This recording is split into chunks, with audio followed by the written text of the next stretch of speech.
Какво означава 1 Петрово 4.18, което казва: ако праведният едва се спасява, къде ще се яви нечестивият и грешникът?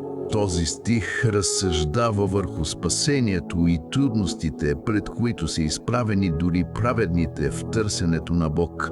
Петър ни показва, че въпреки че някой се опитва да живее праведно и според Божиите принципи, спасението не е лесно или автоматично.